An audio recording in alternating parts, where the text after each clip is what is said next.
What's up, everybody? Welcome back to another episode of Another Turnover, the basketball podcast where a basketball fan with zero basketball credibility gives his opinions on what's going on in the NBA. Opinions that nobody asked for.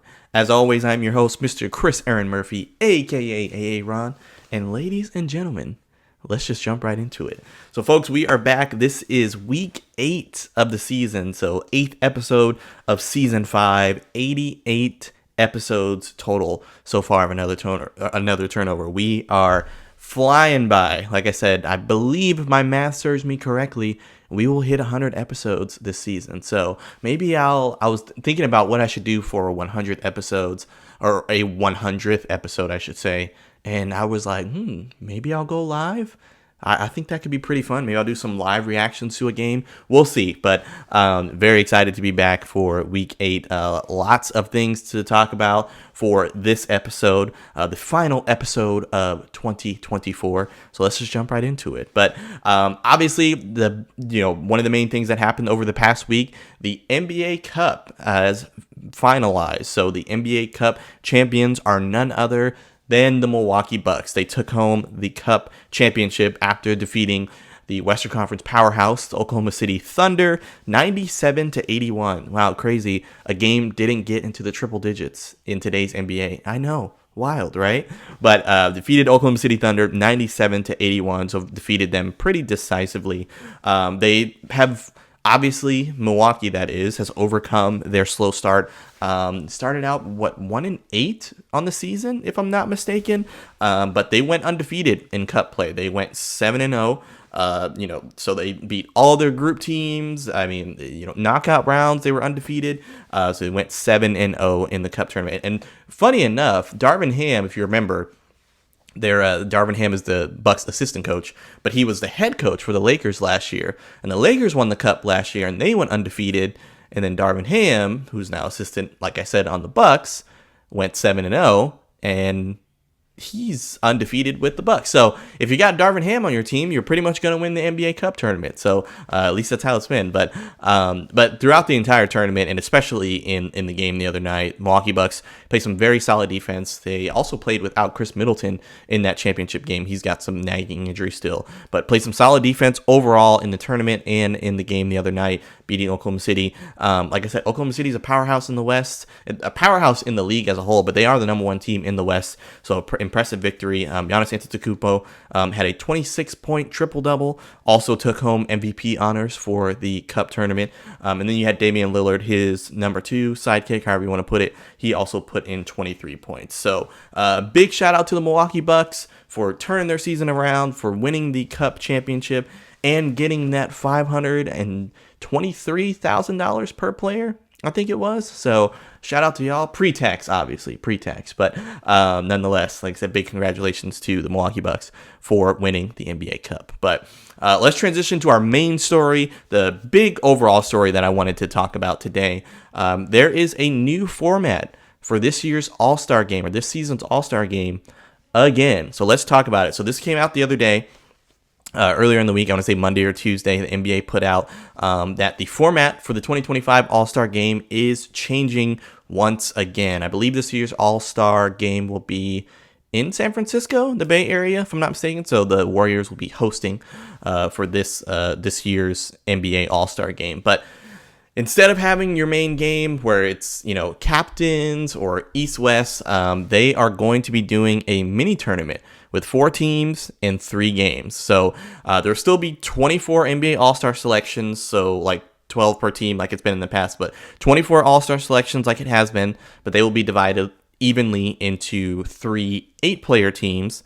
The 4th team will be the winner of the Rising Stars game. So typically, the Rising Stars game takes place on Friday, usually after the celebrity game, which has a lot of fanfare and entertainment in and of itself. But that 4th team will be the winner of the Rising Stars game. So the general managers of each team are basically the decision makers, or who's going on the rosters, will be none other than TNT analysts Charles Barkley, Shaquille O'Neal, Kenny Smith, and Candace Parker, a WNBA legend as well. So that should be interesting. That should create some some funny moments. We all love the TNT guys, as well as Candace Parker. But Barkley, O'Neal, and Smith will be drafting their rosters from a pool of 24 NBA All-Star selections, whereas Candace Parker will be the GM for the Rising Stars champion. So basically, two teams will meet in one semifinal, and then the other two teams will meet in another semifinal. The third game will give you the winners of those games, and then whoever wins the third game will obviously be the NBA All-Star Game winner or the champion, however you want to put it. But the winner of each game is the first team to reach or surpass 40 points. So they'll basically be playing to 40, which should go relatively quickly, based off the way they've played defense in these past All-Star games over the past, I'd say, 5 to 7 years or so. But there's also money involved, monetary incentive for the players. Championship team will get $125,000 each. Second place finish will get $50,000 each, and then third and fourth place finish will get $25,000 each. Obviously, probably not a whole lot to it. If you're an all-star, you're probably already making a 9-figure contract. But I mean, hey, $125,000 is $125,000. But the overall, reaction to the All-Star Game format changing yet again, from what I have seen on social media and the people I've talked to, not quite as positive as the NBA has probably hoped. My big takeaway from all of this, the format change, could it be cool? Yeah, but I don't think it's going to solve the main question when it comes to the All-Star Game. And that is, will this make the All-Star Game more competitive? That is the big question that I have, regarding all of these changes. Is it going to make it more competitive? And I don't think it necessarily answers that. And I wanted to read an article here. A lot of players have reacted.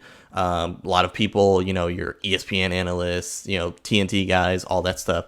But I want to read specifically NBA legend, current forward for the Phoenix Suns, Kevin Durant. He basically hates this new All-Star Game format. He's quoted as saying, I have an ESPN article pulled up here. When asked about the format changes from, the All-Star Game, he said, I hate it. I absolutely hate it.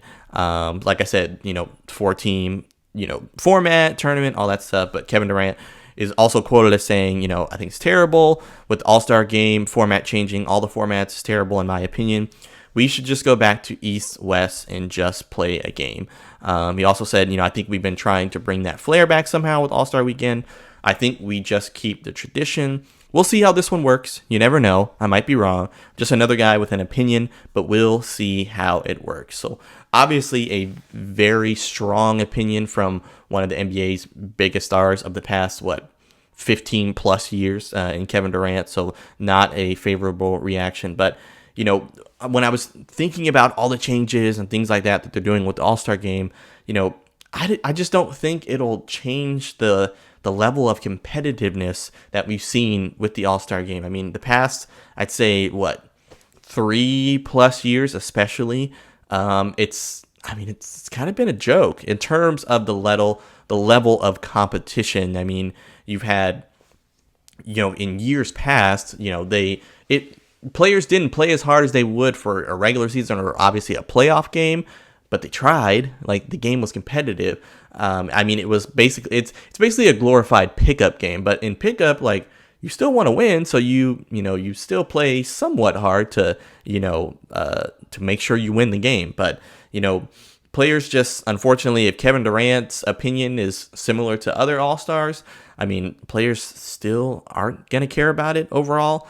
It just seems as if nowadays there's no pride in the All-Star Game like there used to be, say, back when I was a kid, in the 2000s and even the 2010s. It seemed like, that East-West, beef was real. And not necessarily even beef. It was just you had the pride in the conference that you played for and you wanted to win the game. So, I'm intrigued overall by the changes. I'm open to them, but ultimately I don't think it'll solve the issue of the level of competitiveness in the All-Star Game. But hey, just like Kevin Durant said, I'm just another guy with an opinion.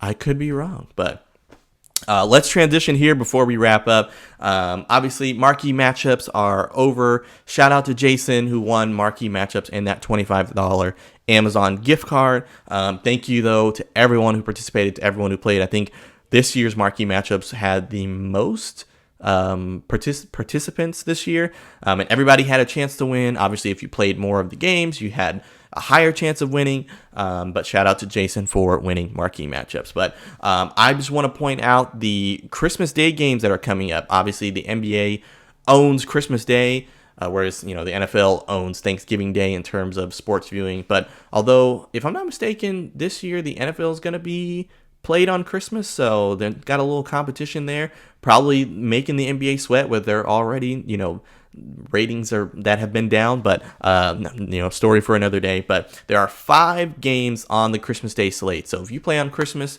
like, you are one of the marquee teams. So I want to go through each game and basically give my picks. So you got the San Antonio Spurs taking on the New York Knicks in the first game for Christmas. Obviously, I'm going to pick the Spurs. I think the Spurs are going to go into Madison Square Garden and beat them. I think they also played last year, if I'm not mistaken, and I think the Knicks did win, but obviously we were terrible last year. This year, we're mediocre. We're probably a little bit below average. Here's average, and then here's us. Or we're right at average, which is progress, because last year we were awful. But you got the Spurs taking on the Knicks in that first game. I got the Spurs winning that one. You have the Minnesota Timberwolves taking on the Dallas Mavericks in a rematch from last year's Western Conference Final. Give me Dallas in that game. Dallas will be at home, so I'm going to take them. You got the Sixers taking on the Boston Celtics. Obviously, the Sixers are dealing with some significant injuries. I believe Joel Embiid is still out. I believe Tyrese Maxey is also still out. You got Paul George, so there's that. But I got the Boston Celtics winning that one handily.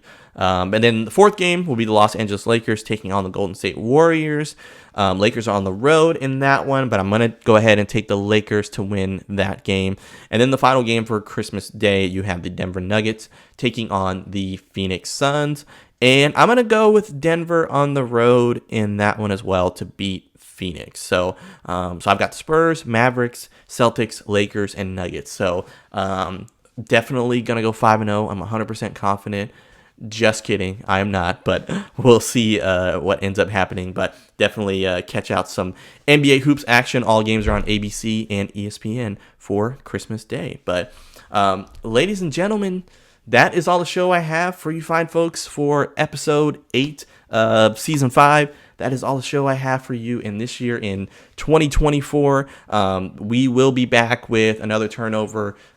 Monday, January 6th is what I'm shooting for. So I'll be taking off, obviously, next week and then the following week, New Year's week. But plan to be back on Monday, January 6th to talk more hoops action. I'm sure there'll be plenty to discuss over the next couple weeks for the NBA. But until then, I hope you have a Merry Christmas. I hope you have a happy holiday season. I hope you have a very happy New Year, are able to, get the resolutions done that you want to get done and be consistent with them.